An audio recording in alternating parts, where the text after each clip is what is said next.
এবার ইসরায়েলের বিরুদ্ধে বিশ্বের সব মুসলিম এবং মুসলিম সংখ্যাগরিষ্ঠ দেশগুলোকে জিহাদের আহ্বান জানিয়ে ফতোয়া জারি করলেন বেশ কয়েকজন মুসলিম চিন্তাবিদ। আসসালামু আলাইকুম।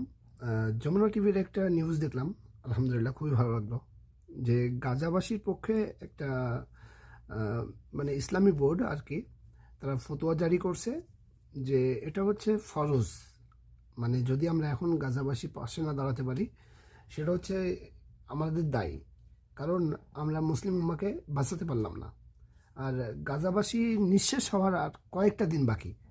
কেমনে? গাজাবাসীকে যেভাবে নিধন করতেছে, সেভাবে বেশি দিন লাগতো না গাজাবাসী নির্মূল হতে।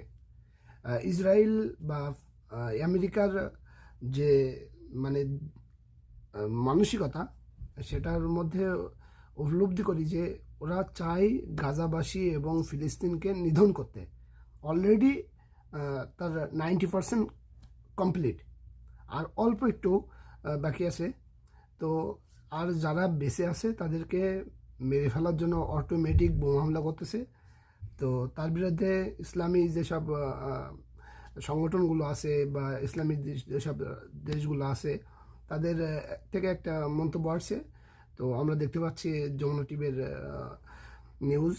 তো মাশাআল্লাহ, এটা যদি সত্যি বাস্তবায়ন হয় বা সত্যি কার্যকর হয়, তো আলহামদুলিল্লাহ খুবই একটা উপকৃত হবে ফিলিস্তিনবাসী, ইনশাআল্লাহ।